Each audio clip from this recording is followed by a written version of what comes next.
37.6 miles an hour. Well, it's interesting. The two quickest cars coming into this round are not Doug Coletta. It's Jasmine, the quickest in the first round. It's Clay Millican, the second quickest. Jasmine Salinas ran that 370. She is the quickest on the day of Top Fuel Eliminator. They leave the starting line. Jasmine's car smokes the tires, pitches the rear sideways, and Millican, 371 at 333, heads to the final in the Arrowhead Parts Plus Top Fueler. And guess what? Doug Coletta, for the second race in a row, goes to the final round 4 wide. Look, and what a turnaround for this team. And it's close to home. There's Rick Ware celebrating on the starting line. And they really regrouped. They've really got this car not just running quick, but running consistent. That's what they have been looking for. Clay Millican, a very reliable driver off the starting line. He was the quickest. Billy Torrance was right there alongside of him. But it was Doug Coletta, a good, consistent run. But don't look now, but Clay Millican is one of the favorites going into this final round. Clay Millican, as we watch Doug Coletta here, the chassis arching up as they are supposed to do with all that grip and all that power under full acceleration. Doug Coletta makes his way into another 4 wide final round. And a great ride in the back of Clay Millican with the Summit Racing Equipment camera. It is Coletta, Millican, Brown, and Ashley. And Clay Millican will be picking his lane first. Now let's go to the top end with Bruno Massel. One of the cool things about the 4 wide format is you can come in second and still advance. And Antron Brown, you've done that twice. Yet you found your way into the final round, and you got to be in it to win. Am I right, AB? Absolutely. We got first to first session, we got second to second session, and our main thing is want to stay consistent. Cars running right there. We can run with anybody out here. So the competition is stout, Bruno. So hey, Justin Ashley, my Toyota teammate. We got Doug Coletta, Toyota teammate, and wild man Clay Millican. This is going to be a heck of a final round, brother. And hey, you know what we got to do? We got to roll them dice and see what we come up with, baby. So Antron Brown might need to give up a little performance, but look at this.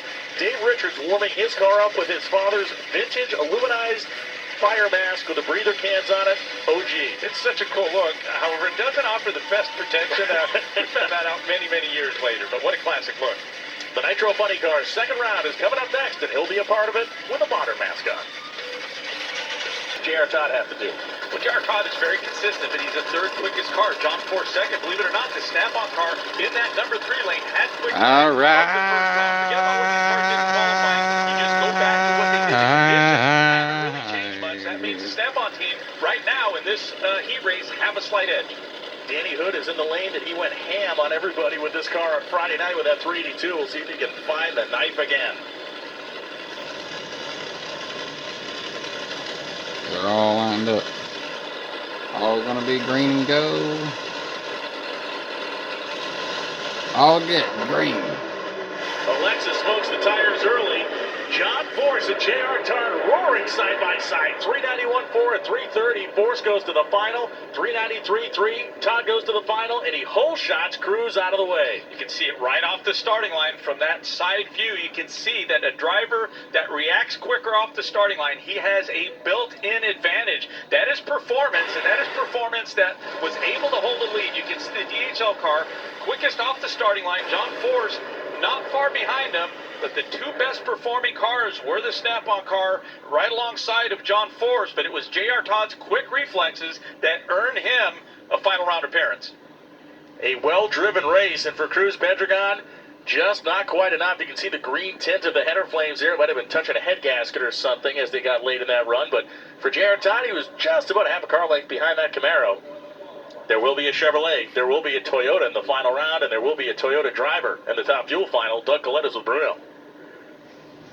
Reigning champ Doug Coletta is just one win line away from Dave Richards over there in lane number 4.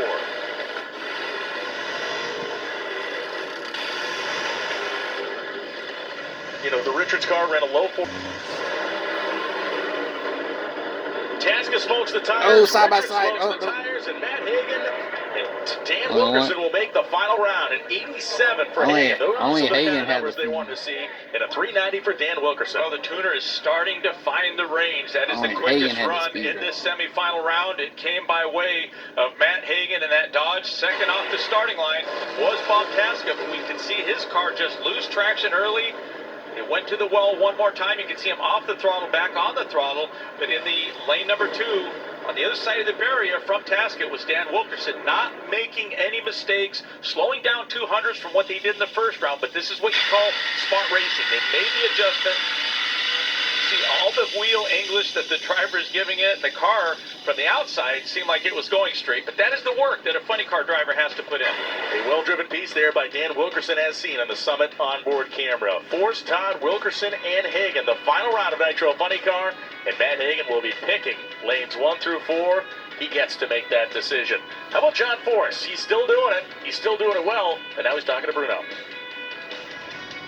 It has been a banner weekend for John Force. Introduced a new sponsor, makes a career best run, and now you're heading to the finals here, John. What does John Force have to do to win here today? Just got to do my job. They're giving me a great race car. The racetrack seems to be good. I got to go A to B. I feel like I got a lot of people in my corner. And Frank Teets, I love you for all you've done for us. And I know he's in my corner watching me right now.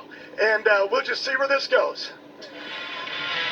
The Dan Hood factor is the big X factor with John Force coming to that final round. Dan Wilkerson, was he pounded up? Yes, he was. Look at him up there doing calisthenics, climbing out of the Skag Power Equipment Ford Mustang.